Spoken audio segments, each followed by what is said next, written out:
Hello friends, আজ repair করে দেখাবো 12 ভোল্ট ব্যাটারি। একদম চার্জ নেই, লাইট জ্বালিয়ে দেখাচ্ছি। দেখতে পাচ্ছ একদম চার্জ নেই। আজকে রিপেয়ার করব। খুলে নেওয়ার পর দেখতে পাচ্ছ ভেঙে গেছে, পজিটিভ আর নেগেটিভ সাইডটা পুরোটাই ভেঙে গেছে। এটা খুলে নেব। খুলে নেওয়ার পর দেখবো এর ভিতরে কী কন্ডিশান আছে, রিপেয়ার করা যায় কিনা দেখছি। দেখে নিচ্ছ এখানে প্লেট আসছে, পজিটিভ প্লেট আর নেগেটিভ প্লেট।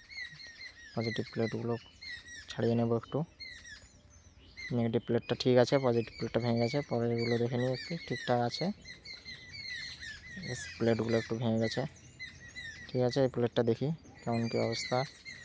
এই প্লেটটা খুব বের করিয়ে দেখবো কী কন্ডিশান আছে। দেখতে পাচ্ছ এখানে ফ্রেন্ডস, এখানে ভেঙে নষ্ট হয়ে গেছে একদম প্লেটটাই। এই প্লেটটা আর চলবে না, প্লেটটা পুরো নষ্ট হয়ে গেছে, পুরোটাই নষ্ট।